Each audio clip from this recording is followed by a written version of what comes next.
otra vez aquí con ustedes en este nuevo año, con muchas ganas de recomenzar una nueva temporada de este programa que ustedes van siguiendo con tanto interés y con tanta lealtad domingo tras domingo.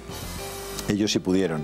Hoy no podemos dejar de hacer una referencia, un pequeño homenaje a uno de los que fueron nuestros primeros contertulios de este programa, que fue Enrique Sendagorta. Enrique Sendagorta ha fallecido hace apenas unas horas, un par de días, y queremos desde aquí transmitir primero nuestro ánimo, nuestra oración a sus familias, a sus hijos, a sus múltiples nietos y bisnietos, y por supuesto también decirles que hombres como Enrique Sendagorta no solamente dejan pozo en un programa como este, modesto programa como este, sino que han dejado un pozo enorme de bondad, de verdad, de autenticidad en todos los españoles que le han conocido, y a los que no le han conocido disfrutan de que se haya promovido desde una persona como ella los valores que él promovió.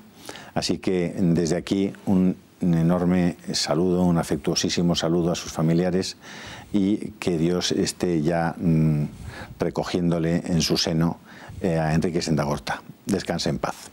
Y hoy con nosotros un hombre extraordinariamente querido en esta casa y respetado, porque es uno de esos políticos extraños que, más allá de la política, tiene una actividad que redunda en beneficio de la sociedad y de todos los españoles, que es capaz además de explicar las cosas con una didáctica extraordinaria.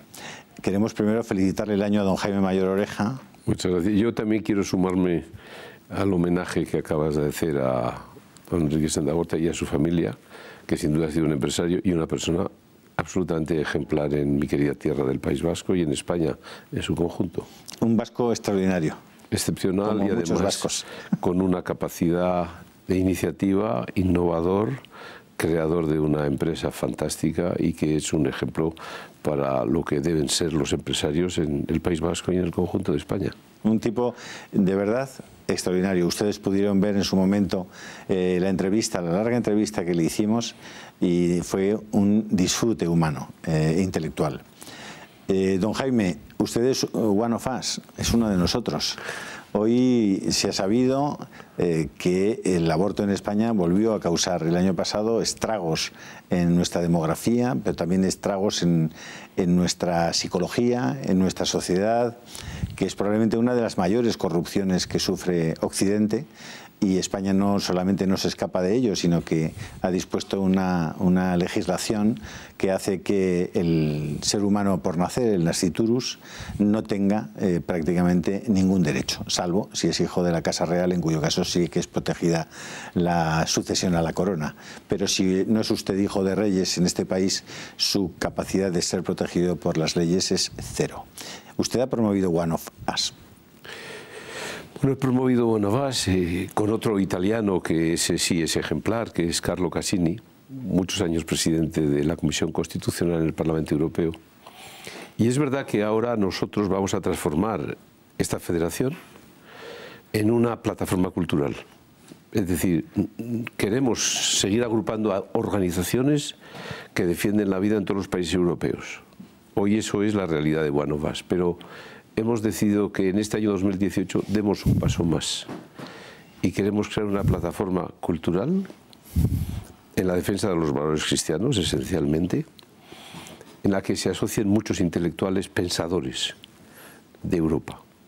Y espero que podamos celebrar en este mismo año 2018 un gran acto de lanzamiento de esta plataforma. No solo debe agrupar a las organizaciones que defienden la vida, sino que debe ser un lugar de encuentro de pensadores para defender estos valores, y fundamentalmente para dar la gran batalla cultural, más que estrictamente política, que es lo que yo creo que en estos momentos fundamentalmente necesitamos. Estamos huérfanos en la batalla cultural, antes que en la política. La política, ni que decir tiene, que hoy es la expresión del desorden en el conjunto de Europa, ¿no? Pero fundamentalmente es que tenemos que empezar desde cero y tenemos que agruparnos aquellos que pensamos de una determinada manera, porque hay muchos europeos que piensan de esta manera. Este es el siguiente objetivo de la Federación One of Us. Estaba estos días comenzando a leer el libro que acaba de publicar Steve Bannon sobre Trump y recordaba cómo prácticamente hace 3 días el Dow Jones tocaba los 25.000 puntos por primera vez en su historia.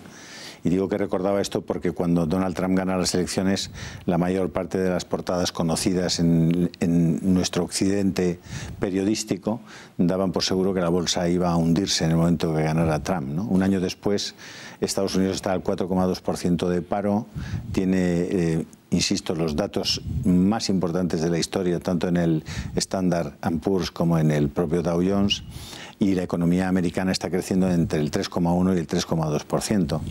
No solamente eso, sino que Donald Trump, hablando del aborto, una de las primeras medidas que toma cuando llega al poder fue retirar la subvención a la famosa fundación Planned Parenthood, que ha sido acusada de violar los más elementales derechos de los bebés, que han utilizado fetos humanos para traficar con sus órganos, y Trump lo primero que hizo fue retirarle una subvención que tenían de nada más y nada menos que 500 millones de dólares. Es decir, en Estados Unidos las cosas en el tema del derecho, de la protección del derecho a la vida, sí se han movido y se han movido eficazmente. Sin embargo, en Europa no, y usted la batalla la plantea justamente en Europa. Bueno, la planteo en Europa porque soy europeo y porque en Estados Unidos poco o nada puedo hacer o poco o nada puedo decir, ¿no? Me refiero por contraste a plantearla en España. Bueno, es que yo creo que el contexto nuestro es el europeo. No sé si es que he estado 10 años en el Parlamento Europeo, pero ese debate cultural, esa falta en la defensa de nuestras ideas está en Europa. Y fundamentalmente hoy necesitamos centrarnos en Europa. Lo que yo muchas veces denomino el nuevo orden mundial, es decir, ese mundo que se ha creado en la falta de valores, de referencias permanentes, en que lo relativiza todo, es evidente que ha perdido esa batalla hoy en los Estados Unidos. No sé por cuánto tiempo, pero va a concentrarse en Europa. Y en Europa, en sustitución de lo que ellos hubiesen hecho desde la administración Clinton, pues van a conseguir, van a tratar al menos de introducir sus ideas en Europa. Por eso Europa se ha convertido en un cierto campo de batalla y eso hace que todavía nuestra tarea sea una tarea más difícil, pero más necesaria que nunca en el conjunto. Hace pocos días Víctor Orbán, que está denostado por todas las instituciones en general europeas, ¿no? Pero ha escrito una felicitación de Navidad en donde ha hablado de la recuperación de los valores cristianos de Europa, ¿no? Y es evidente que tienes razón, hace falta una tarea en esa dirección y en este terreno, y por eso en estos momentos yo creo que es tan equivocado esa estrategia de tratar de golpear a esos países que se llaman de Visegrado, es decir, a Polonia, a Hungría, a Eslovaquia, ahora a Austria también, porque se ha incorporado de hecho a la cumbre de Visegrado.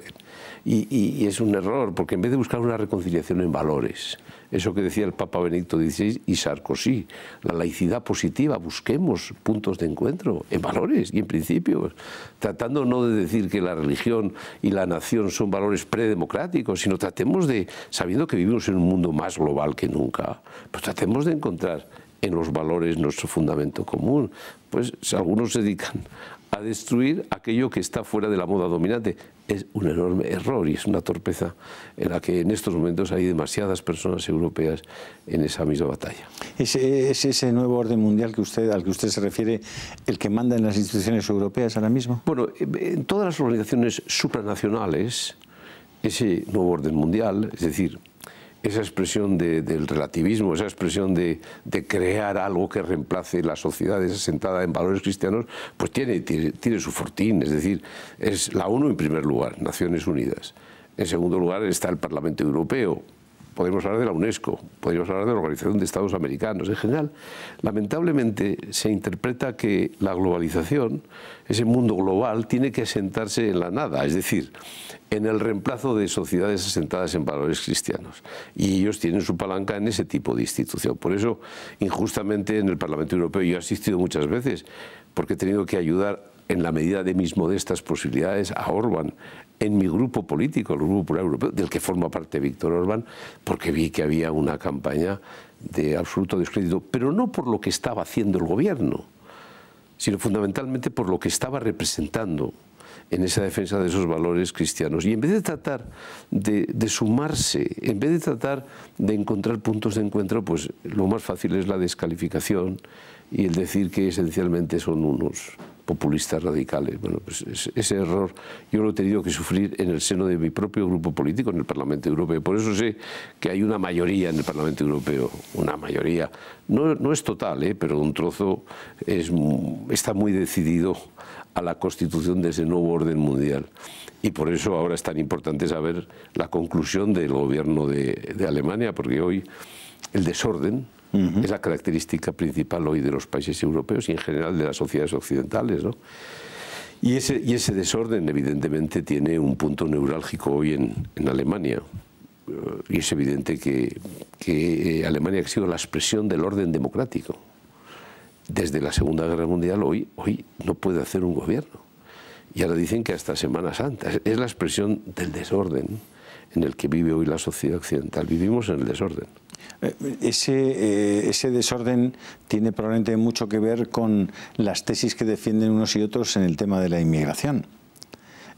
Me estoy refiriendo a las posiciones de Orbán, que para algunos europeos son maximalistas e incluso son xenófobas, constituyen un dique a la tolerancia y al entendimiento, y sin embargo hay otros países que coinciden con Orbán en que tan importante como estar abierto a que entren personas que están pasándolo mal en sus lugares de origen, es apoyar a esos lugares de origen para que sean capaces de darles una oportunidad de vida digna y de trabajo en sus propias naciones, ¿no? Es que el cristianismo no solo es una religión, es una civilización. Y hay que saber cuando una civilización tiene riesgos, y es evidente que hay fenómenos que lo ponen en riesgo. Y hay países en donde sobra el dinero. Alemania, pues tienen mucho dinero, pero cuando uno visita Hungría y cuando uno tiene el almuerzo con una secretaria de Estado, viven en la austeridad, en comparación de España. Ellos viven en la austeridad y es evidente que son sociedades que en estos momentos, después de todo lo que han sufrido, después de todo lo que fue la agresión del propio sistema comunista, es evidente que lo que quieren es supervivir como civilización. Y entonces, en vez de entender esos problemas que ellos tienen, pues evidentemente de lo que se trata es decir que son unos xenófobos. No lo son, son aquellos países que han vivido en el límite, han vivido en el sufrimiento, han vivido en el dolor y viven en la austeridad. Y no son sentimientos anticristianos, son precisamente ¿Hasta cuándo, don Jaime, poner a alguien la etiqueta de extrema derecha va a servir para descalificarle sin contemplaciones? Bueno, no lo sé. Yo creo que en cualquier caso, antes lo he dicho, vivimos en el desorden. El desorden es la palabra clave para entender lo que sucede. Lo que pasa en España no se puede aislar del resto. Hoy vivimos un cierto desorden, ¿no? Porque hay una batalla entre lo que llamo yo el nuevo orden mundial y entre unas ciertas reacciones populistas que se han producido. Y algunas yo no estoy de acuerdo con ellas, pero en cualquier caso esa batalla es la que se va a producir en los próximos años en Europa. Ya no hay un debate de izquierdas y de derechas. Aquí hay un debate entre un nuevo orden mundial que ha dado lugar a los populismos y ahora evidentemente están tratando de impulsar fórmulas improvisadas para hacer frente a lo que han creado en cada uno de esos países, ¿no? Entonces esa batalla es una batalla que te expulsa de la política, al menos a mí, pero es evidente que es una batalla que todavía lamentablemente va a tener consecuencias negativas. Bueno, esa batalla es fundamentalmente hoy la expresión del desorden, ¿no? Por eso hoy vivimos una Alemania que no puede hacer gobierno, una Italia que tiene en el mes de marzo unas elecciones que ya se presumen caóticas. Y luego hay fenómenos como el fenómeno Macron, que es un fenómeno en Francia, que algunos dicen que es la panacea, pero fundamentalmente es básicamente una expresión del desorden que golpea el orden anterior y por eso sustituye Macron los partidos políticos tradicionales en Francia. Bueno, esa batalla es la que está presidiendo el mundo occidental. Ahora, la causa de la causa es que hemos dejado de creer en muchas cosas, que no tenemos referencias permanentes. Y lógico, la lógica es que después de tener esa actitud viene el desorden. Si tú no tienes referencias permanentes, si tú lo relativizas todo en la vida, es seguro el desorden. Mientras tratamos de ordenarnos, vamos a una pausa de publicidad y seguimos con más desórdenes, que no hay pocos. Hasta ahora mismo.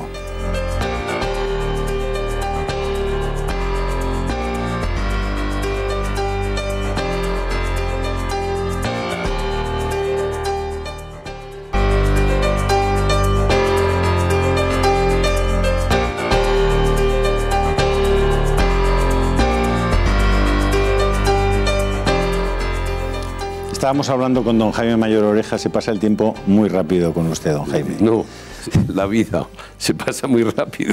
Tempus fugit. Sin duda. Hablábamos del desorden. El desorden es sinónimo de anarquía, sinónimo de confusión, de desbarajuste, de desorganización. ¿En España hay mucho desorden? Bueno, tenemos un desorden importante, sobre todo en la nación. Es decir, cada nación tiene su punto débil. Antes he dicho, Italia es el desorden.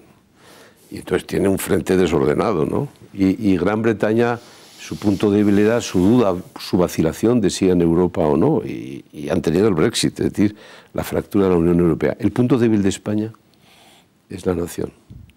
No hemos sido capaces de entender el profundo significado de la nación, no del Estado, de la nación, el contenido de la nación.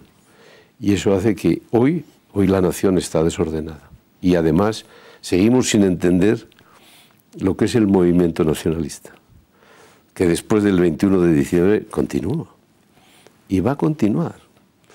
De otra forma y de otra manera. No van a seguir el proceso, pero van a seguir lo que significa un proyecto en el que van a incorporarse otros nacionalismos de otros territorios. Y es evidente que va a ser una vanguardia diferente, pero ahora va a venir de Baleares, y va a venir de Valencia, y va a venir de Navarra, va a venir del País Vasco, va a venir de Galicia, porque fundamentalmente la vanguardia del movimiento nacionalista, que haya el plan Puigdemont, es evidente que al menos con fracasos, porque han tenido sus fracasos, pero mantienen el movimiento. Van a gobernar, que nadie tenga ninguna duda, van a gobernar ellos. Y entonces ello significa que siguen adelante. El movimiento nacionalista continúa. Pero como no hay tres movimientos nacionalistas, vasco, catalán y gallego, no hay uno, lo van a hacer esta vez conjuntamente. Y el modelo va a ser un referéndum pactado. Van a tratar de que un referéndum que ayer era ilegal sea en poco tiempo legal. Es decir, es el modelo Quebec, Canadá. Quebec fue una ciudad que trató de autodeterminarse, que quiso encontrar un nuevo derecho colectivo. Ese es el modelo siguiente para España. Ese es el paso siguiente que vamos a vivir en España.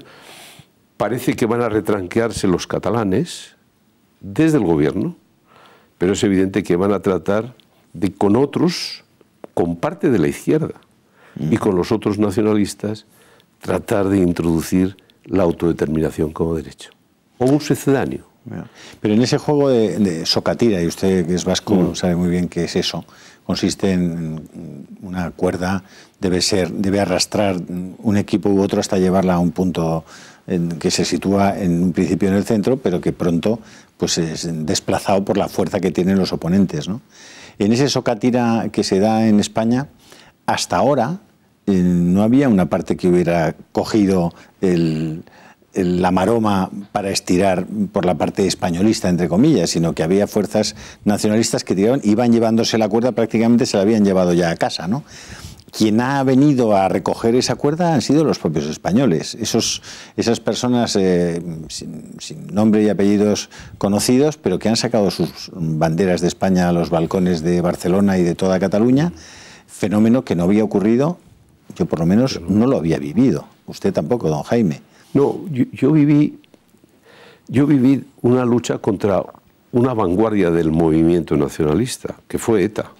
ETA no era solo una organización terrorista. ETA era la vanguardia de un proyecto de ruptura.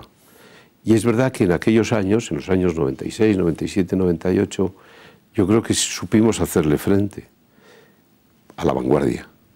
Pero el mayor error es pensar que porque la Guardia Civil o la policía y la justicia haya derrotado la organización, pero no hemos derrotado su proyecto político. Las negociaciones le han dado vida a ese proyecto de ruptura. Entonces, seguimos sin entender lo que es un proyecto de ruptura, lo que es un movimiento nacionalista. Y entonces es evidente que en estos momentos tenemos el riesgo que el movimiento nacionalista va a seguir, porque no tiene marcha atrás. Es un vehículo sin marcha atrás, solo tiene marcha adelante, que es la marcha de la inercia, de la insatisfacción. Pero es verdad que ahí tenemos que hacer un mea culpa. Todos los partidos y opciones democráticas que en estos años no hemos entendido lo que es un movimiento nacionalista. Que, insisto, no hay tres, un vasco, catalán, no hay problema vasco, no hay problema catalán, no hay problema gallego, no, es un problema de España. Es de nuestra incapacidad de entender lo que es una nación, y por eso a mí no me preocupa lo que hagan ellos. A mí lo que me inquieta siempre es lo que no hemos hecho nosotros y lo que no vamos a hacer en el futuro. Eso es lo que a mí me inquieta, lo que depende de nosotros. Y nosotros tenemos que fortalecer la idea de España, la idea de la nación. Y eso es, en mi opinión, el gran objetivo. Pero para eso primero hay que entender lo que viene después, que esto no ha terminado, que va a continuar y que, evidentemente, el gobierno de Cataluña va a ser un elemento importante. Pero esta vez con los demás. Todas las vanguardias del movimiento nacionalista en España han sido unilaterales, es decir, ETA fue la primera vanguardia. La segunda vanguardia por poco tiempo fue el Plan Ibarretxe. El tercero ha sido el Plan Puigdemont. El cuarto va a venir del conjunto de los nacionalismos y de parte de la izquierda española, para tratar de convencernos que como hay un empate infinito entre el nacionalismo y España, lo que hay que hacer es aumentar las concesiones a los derechos que ellos piden y solicitan. Ese es el riesgo, ese es el siguiente paso que tenemos delante de nosotros. Eso no solo va a venir desde Cataluña, va a venir desde Navarra.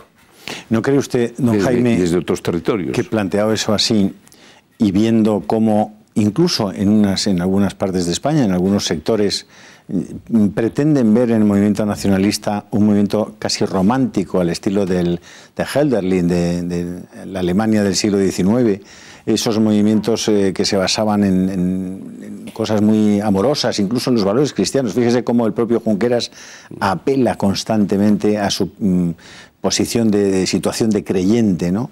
Un hombre como Junqueras, que se va a hacer un homenaje a Lluís Companys, que es un tipo que mató al alcalde de Lérida, lo fusiló solo porque había hecho una cabalgata de Reyes el año anterior y lo ejecutan en agosto del 36.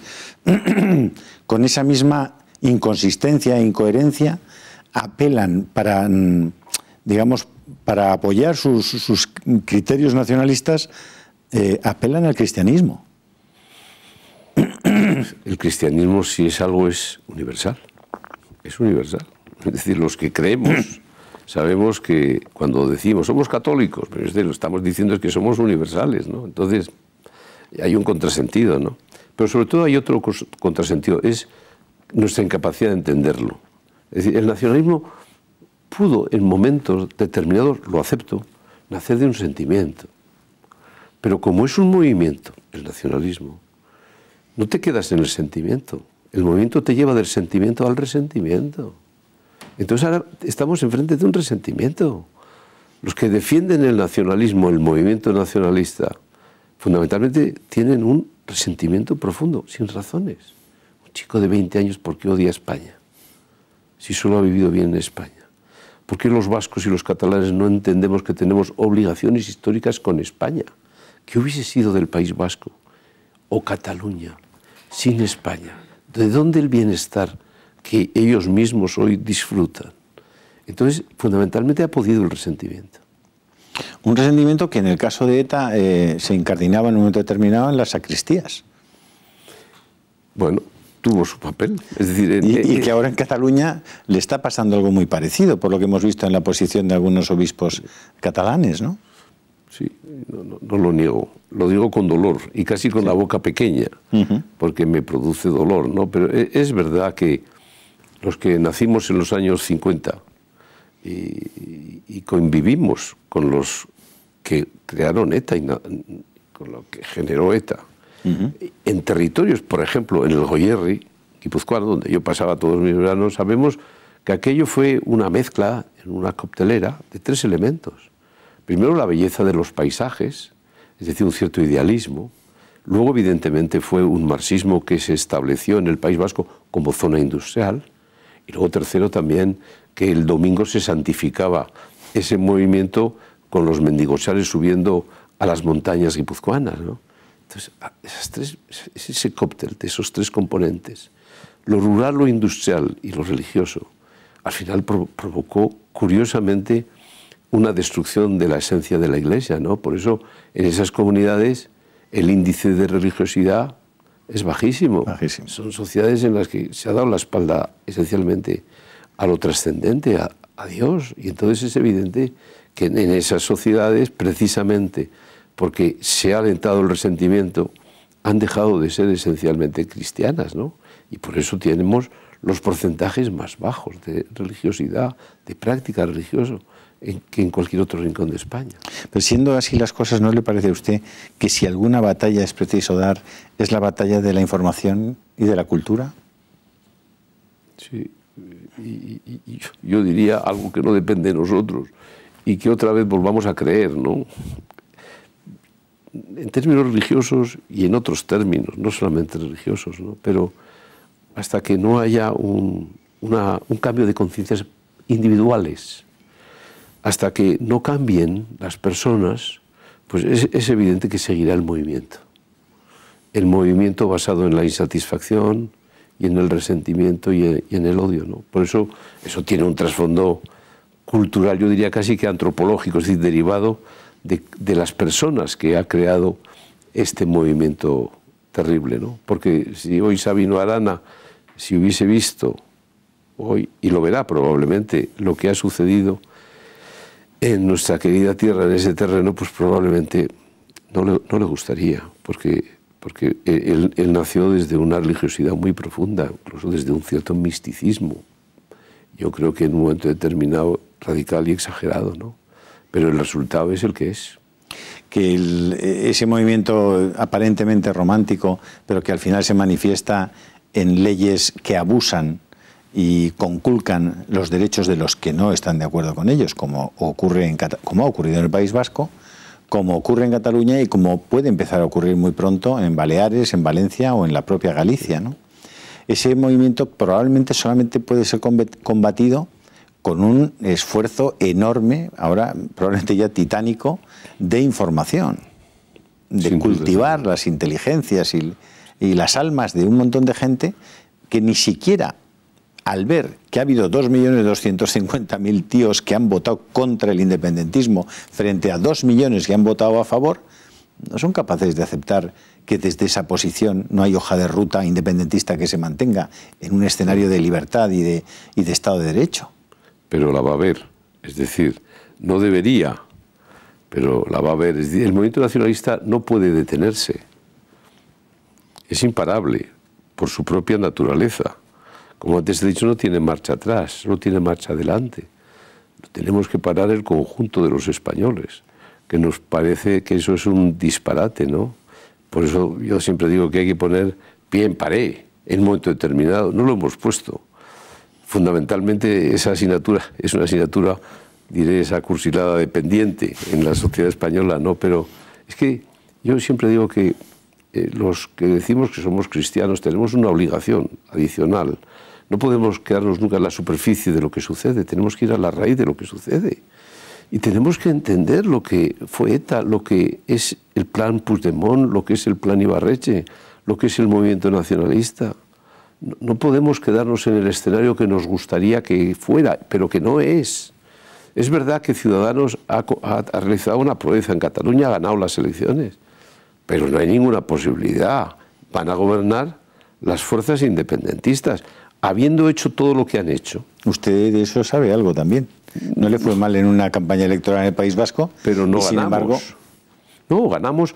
Bueno, lo que sucede, claro, que ahora si comparamos la sociología electoral de aquel año respecto de hoy, pues es evidente que ha avanzado el independentismo, pero no porque hay más independentistas, sino porque las fuerzas constitucionalistas en un momento determinado han preferido abrazarse a un proceso de paz, mal llamado de paz, a una negociación con ETA, que ha fundamentalmente fortalecido esas fuerzas políticas. Pero lo importante es entender lo que tenemos delante, entender las vanguardias del movimiento, entender el conjunto del movimiento nacionalista, entender las razones por las que ellos siguen avanzando, y es por una falta de respuesta democrática, legal, indudablemente del conjunto. Y fundamentalmente pagamos hoy las consecuencias. Vamos a existir la cuarta vanguardia del movimiento nacionalista. Las tres las he citado con anterioridad. Ahora va a haber una cuarta, que más que vanguardia va a ser el grueso, el conjunto, la suma, y que tienen claramente el objetivo del derecho de la autodeterminación o el derecho a decidir legal, pactado, aprovechando la reforma constitucional que algunos quieren abrir y que evidentemente lo único que les importa a ellos de una supuesta reforma constitucional es avanzar en esa dirección. ¿Y ve posibilidades de que desde el Gobierno de España se oponga algún tipo de fuerza a ese movimiento? Bueno, hoy lo que sucede es que, como vivimos en el desorden, en estos momentos se está produciendo un cambio de fuerzas políticas en España. Hoy fundamentalmente el orden anterior pues ha sido prácticamente derrotado. El efecto Macron francés, es decir, la crisis de los dos grandes partidos, pues hay una tendencia a que eso se reproduzca en España. Y eso hace que al final, en esta confusión y en este desorden, pues es evidente que tenemos menos capacidad de reacción, de respuesta, ¿no? Y por eso es un momento difícil. Exigiría fundamentalmente una cohesión política de todo lo que representa el conjunto de España, que hoy lamentablemente yo no veo. Ojalá me equivoque y ellos tengan todos la visión de entender que el punto más débil de España hoy es la nación y que deberían actuar en consecuencia. Es verdad que las encuestas que vamos conociendo estos días, estas primeras semanas del año, hablan de un trasvase que se produciría, como se ha producido ya en Cataluña, de los votos del Partido Popular hacia un nuevo partido político desde el punto de vista de tener capacidad de victoria electoral, que es Ciudadanos, ¿no? Y es verdad también que mucha gente piensa que las diferencias profundas, salvo en el tema nacional, entre el PSOE, Ciudadanos y el Partido Popular, son simplemente inexistentes, salvo en matices, lo cual hace pensar que poco o nada puede cambiar a medio plazo en este país. Sí. Bueno, yo en estos momentos no quiero arrojar dosis de pesimismo y de inquietud. Es verdad que si yo estoy planteando el desorden como el elemento principal de la situación, pues optimista no estoy. Es decir, claro que vivimos una situación más grave todavía tras el 21 de diciembre, en el que una situación presidida por una batalla política en el espacio de la derecha y en el espacio de la izquierda. Eso nunca es bueno para España. Es decir, en estos momentos se abre una pugna en el centro derecha entre Ciudadanos y PP y en la izquierda entre Ciudadanos, repito, PSOE y Podemos. Pero claro, esa batalla, ese afán de restablecer un nuevo orden político en España, claro, debilita al conjunto de España, ¿no? Y el movimiento nacionalista en ese sentido tiene todas las fracturas posibles, pero sin embargo siempre menos que las nuestras. Ellos son más perseverantes, son más tenaces. Y nosotros somos poco perseverantes y poco tenaces. Cuando apuntamos en la buena dirección, por ejemplo en el País Vasco, cuando fuimos capaces de hacer un frente constitucional, poco duró. Cuando fuimos capaces, en Cataluña ha ganado, no es de mi partido, pero ha ganado a Arrimadas. Bueno, pues es evidente que es un paso adelante, pero no pongamos más dificultades de las necesarias. Es decir, yo no apuesto por ninguno, pero apuesto porque todos seamos capaces de hacer frente conjuntamente a un reto que viene en pocos meses en el conjunto de España y que viene, como antes he dicho, en la cuarta vanguardia del movimiento nacionalista, asentado en la defensa de un supuesto nuevo derecho, el derecho a decidir, como si eso fuese la expresión nueva de un nuevo derecho en la defensa de unos derechos colectivos, en este caso el País Vasco, o de Galicia o de Cataluña, que algunos quieren que se plasme constitucionalmente, legalmente. Algunos podrán decir que tenemos problemas de ricos, ¿no? Los occidentales y especialmente los españoles. Probablemente si en muchos pueblos de África o de Asia o incluso de América Latina planteas estos temas, te dirán, mire, es que nosotros no tenemos nada para comer, ¿no? Y si usted me habla del matrimonio de los homosexuales, pues te pueden decir lo mismo. Y si usted les habla del aborto, ¿ya qué quieren? Que encima no tengamos hijos y no podamos cultivar nuestros campos y sacar adelante nuestras familias. Es decir, que cuando planteamos esos temas de lo que el Papa Francisco llama la periferia, estamos planteando problemas que ellos ni tienen ni los esperan. Es decir, sus problemas son reales. Y los nuestros en gran medida son problemas que nosotros mismos creamos. No son problemas, son problemas digitales, si quiere usted, ¿no? Y entonces, a mí lo primero que me da que pensar mucho es que entre los nacionalistas y los constitucionalistas, la sociedad, la antropología de fondo es exactamente la misma. Es decir, ahí no hay discusión. No van a debatir sobre los temas de fondo, de qué es el hombre, de cómo debe ser la sociedad, de cómo debe plantearse la libertad del ser humano, su dignidad. No hay ninguna cuestión. Bueno, es que ese debate ha desaparecido de nuestras sociedades, de nuestros parlamentos. Claro. Eso es un suicidio. Claro.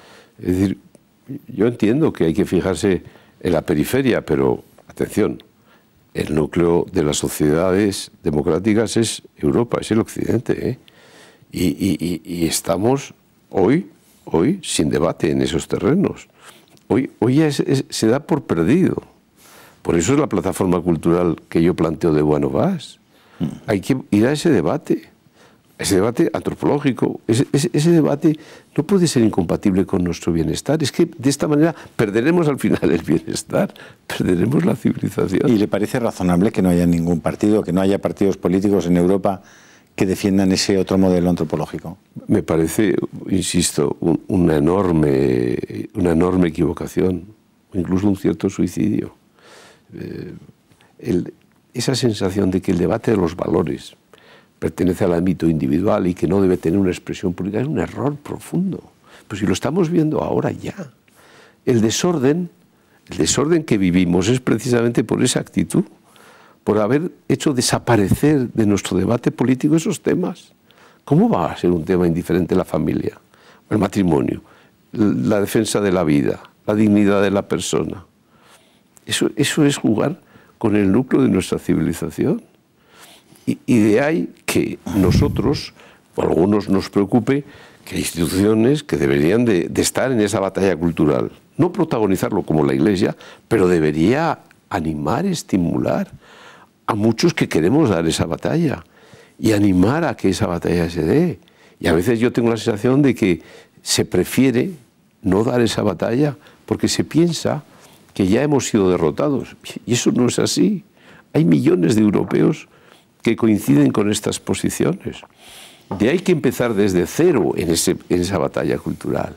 Y yo creo, pero cada uno hace lo que quiera, yo no tendría tanto la obsesión de la política, sino más de la prepolítica. Y yo creo que ahí ese terreno lo hemos abandonado durante décadas. Esto no es un problema de este gobierno o del otro gobierno, durante décadas. Y es evidente que estamos cosechando ya la expresión del desorden al que antes me he referido. Usted ha hecho referencia hace un momento a Gran Bretaña. Yo tuve la oportunidad de ver el otro día y se lo recomiendo y se lo recomiendo a nuestros espectadores que vean el mensaje de la reina Isabel en Inglaterra en la noche de fin de año. Es un mensaje muy especial y muy no sé si es de fin de año, de Nochebuena, de Navidad, pero vale la pena porque ver a la soberana, primero apelar a que ellos no son ellos solos, sino que felicita ya a los que se van a presentar a los nuevos Juegos de la Commonwealth, que son 53 países, y hace referencia explícita a que son 53 países en el mundo que forman parte de eso que ellos llaman graciosamente riqueza común, cuando todo el mundo sabe lo que durante siglos esa riqueza suponía, sobre todo para la metrópoli. Pero me hace mucha gracia también ver cómo la reina de Inglaterra hace referencia a Jesucristo en su mensaje. Y hace referencia a la influencia que ha tenido Jesucristo en los 70 años que lleva casada con su marido y en los años que lleva como jefa de la corona británica, ¿no? y ver también las diferencias enormes que hay en los mensajes navideños de unos países y de otros. Frente al de la reina Isabel II está el de nuestro rey Felipe VI o está el de el propio Donald Trump, que les recomiendo también que vean ustedes para que vean cómo desde las jefaturas de algunos estados se plantean muy seriamente lo que usted está diciendo, ¿no? Yo no he escuchado el mensaje de la reina. Acabo de ver unos capítulos muy interesantes de una serie que se llama The Crown, La Corona, que vale la pena magnífica, verlo, magnífica, es magnífica, pero bueno, si lo ha hecho, le felicito desde aquí. Sí. Lo ha hecho Víctor Orbán también desde la felicitación de Navidad, el 24 de diciembre, ¿no? A mí me parece que ese mal llamado nuevo orden mundial se equivoca en su esfuerzo de reemplazar sociedades asentadas en valores cristianos por esa expresión máxima del relativismo. Bueno, algunos dicen que esos son los nuevos tiempos. Yo creo que no, yo creo que son fundamentalmente degeneraciones, errores, significa pasos en la mala dirección, ¿no? Yo creo que es perfectamente posible abordar un futuro de una sociedad en la que haya personas que crean y personas que no crean, pero que entienden sus raíces y comprenden sus instituciones y las defiendan, aunque no vayas a misa todos los días, ni siquiera todos los domingos. ¿Pero qué tendrá que ver una cosa con otro? Pero las raíces uno no puede olvidarlas, no puede expulsarlas, no puede decir que sean predemocráticas, no puedes decir que la religión es predemocrática o que la nación es predemocrática, en mi opinión. No, lo que tienes que saber es sumar todo lo que hoy es una sociedad en donde hay personas que creen y personas que no creen. Nadie quiere hacer estados confesionales dominados por la Iglesia, ni siquiera la Iglesia. Pero otra cosa es no aceptar nuestra raíz. Otra cosa es no aceptar el profundo significado de la persona. Eso es un suicidio, ¿no? Y vuelvo a decir, los nuevos tiempos, si son esos, serán explosivos, traumáticos, porque esa sociedad no se sostendrá. Es la muerte de la tradición. Los labradores bien saben que aquellas plantas que no tienen raíces suficientemente profundas, cuando hay una ráfaga de viento, son inevitablemente arrastradas, ¿no? Vamos a ir a... por ejemplo, déjeme ir a una pausa de publicidad, un segundo, y continuamos con esta conversación. Hasta ahora.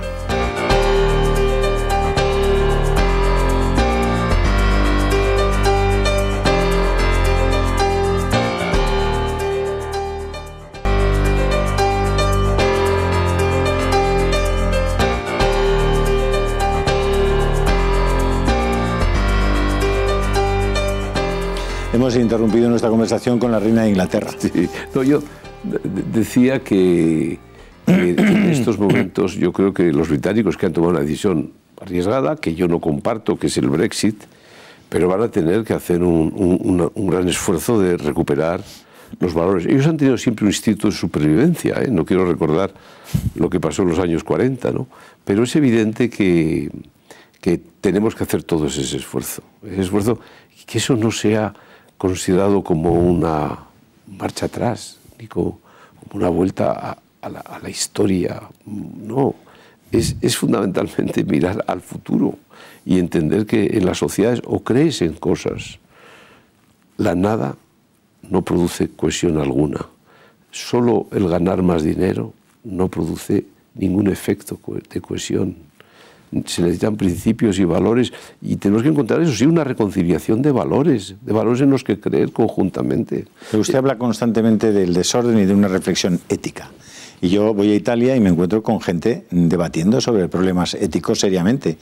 En la universidad, en los medios de comunicación, en la publicación de libros. Vas a Francia y también te encuentras con ese fenómeno.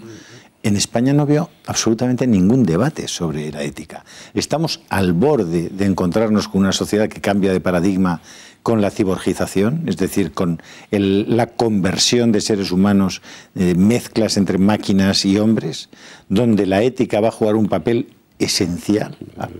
Y sin embargo no veo un minuto de debate sobre eso. Yo tampoco veo demasiado debate en otros países en estos momentos, pero probablemente tiene razón que en España todavía menos. Pero es verdad que los avances tecnológicos están avanzando a un ritmo acelerado, pero precisamente cuantos más avances tecnológicos tengamos, más elementos éticos, más valores necesitamos. Sin duda. Es todo lo contrario. Es decir, los grandes avances tecnológicos, sin ética y sin valores, pueden producir una sociedad imposible.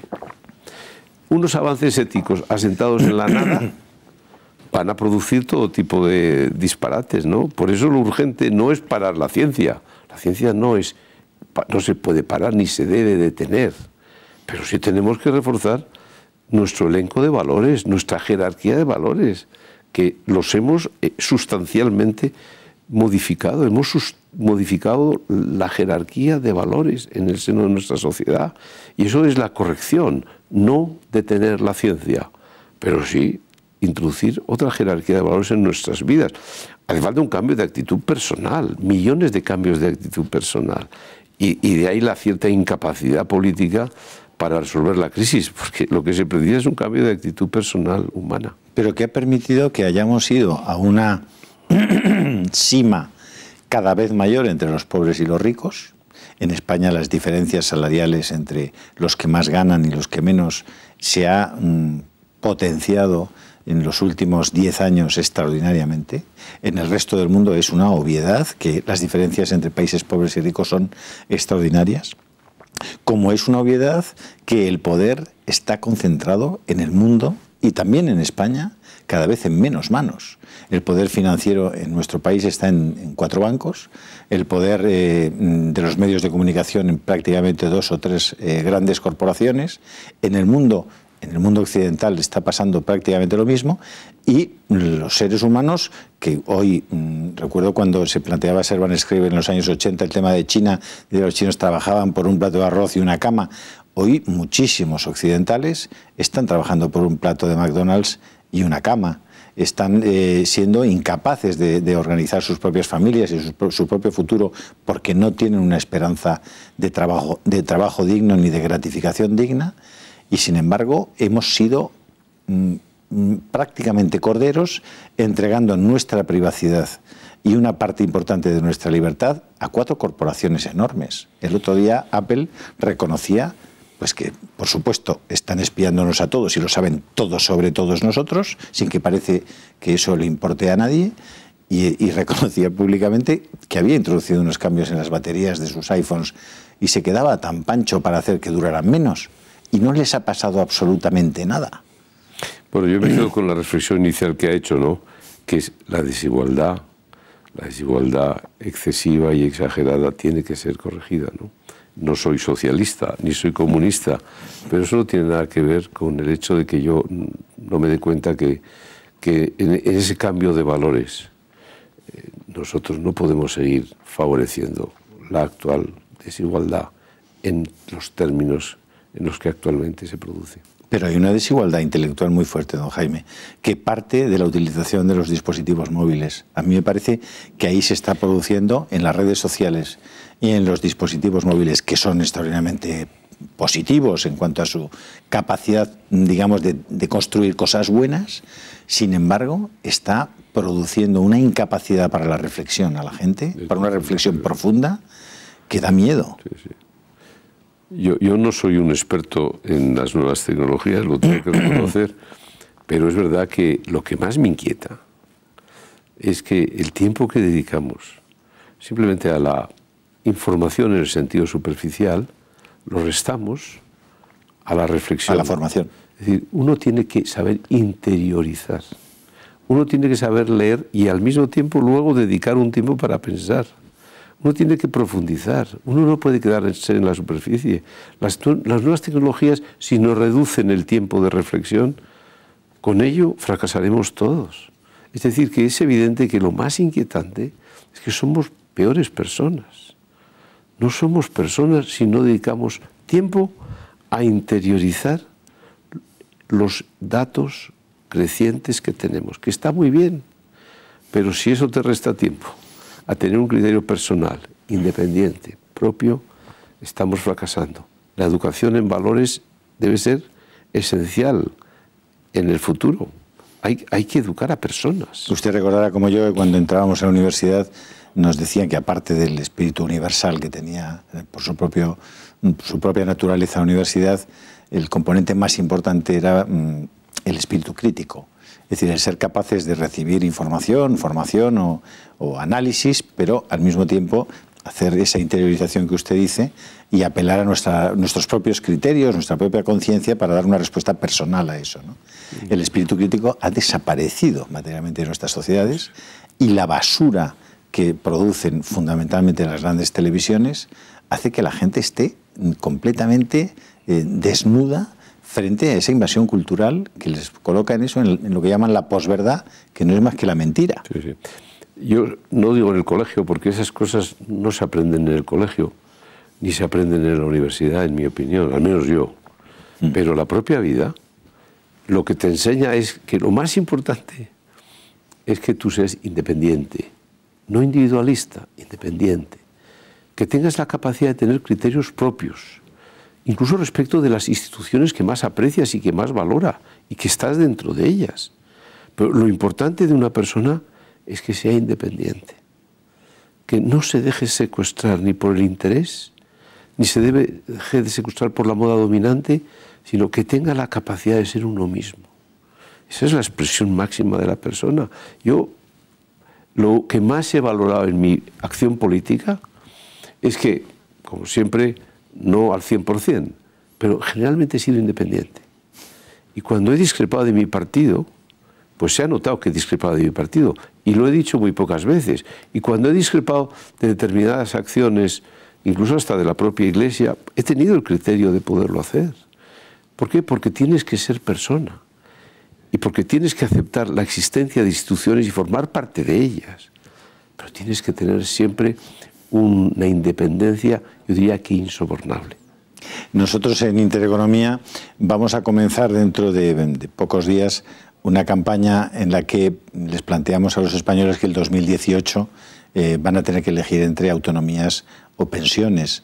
Sabemos que es una campaña maximalista que anima a la gente a la reflexión, pero ¿autonomías o pensiones en España, don Jaime? Pues no tengo una respuesta en estos momentos. Lo que sí creo es que hay que emprender un proceso para fortalecer España y habría que rectificar lo que sin duda han sido desviaciones de las autonomías. No es una recentralización, es simplemente sentido común, que es lo que no funciona en el ámbito de la educación. ¿Cómo podemos seguir teniendo modelos educativos no solo dispares, sino que fundamentalmente algunos tratan de destruir lo que tenemos en el acervo común? ¿Cómo es posible que no valoremos, los que hemos recorrido muchos países del mundo, que tenemos una lengua en común fantástica, que nos permite estar en un continente entero? Porque también en Estados Unidos te defiendes con el español, y sin embargo nosotros dentro no somos capaces de valorar eso. Es decir, son desviaciones de lo que significa una repartición en determinados temas equivocados, territorial en España, ¿no? Eso exige una rectificación saludable, una rectificación que sea integradora, pero lo que hay que hacer es hacerlo. Lo que no se puede es no hacerlo. Y es evidente que, yo no sé si tanto autonomías y pensiones, pero probablemente no estarán muy desencaminados, pero lo que es evidente es que al menos hay que introducir una rectificación en un sistema. Ahora bien, si la reforma constitucional es para todavía acrecentar el derecho a decidir, si la reforma constitucional es para dar satisfacción a los fenómenos nacionalistas, estamos perdidos. Estamos perdidos, ¿eh? Y yo me temo que algunos van a pretender eso, porque lo único que les importa a los nacionalistas de la reforma constitucional es fortalecer su sentido de nación. Don Jaime Mayor Oreja ha estado con nosotros hoy porque este programa se llama Ellos sí pudieron, y don Jaime Mayor Oreja ha podido hacer muchas cosas en beneficio de la comunidad, en beneficio de su tierra, de su patria. Usted, y nos quedan 30 segundos, don Jaime, ¿usted a sus hijos les anima a que se dediquen a la política? No. Lo digo con tristeza, pero hoy no, porque yo he tenido momentos muy duros y muy difíciles, pero he tenido muchas veces el reconocimiento social, el aprecio, y para mí eso es fundamental en la vida pública, ¿no? Pero es que hoy, lamentablemente hoy, y lo digo con pesar, ¿no?, pero dedicarse a la política muchas veces es un ejercicio que solo significa desprecio, ¿no? Es injusto. Hay muchos que lo hacen de una manera ejemplar, pero es verdad que nadie me ha pedido en mi casa dedicarse a la política, ¿no? Pero si me hubiesen preguntado, no les hubiese aconsejado hoy que se dediquen a la actividad profesional y luego Dios dirá. Con nuestro nuevo y sentido homenaje a don Enrique Sendagorta y con nuestro agradecimiento a don Jaime Mayor Oreja por estos minutos realmente interesantes que nos ha brindado, pues nos despedimos de todos ustedes. Hasta la semana que viene, si Dios quiere.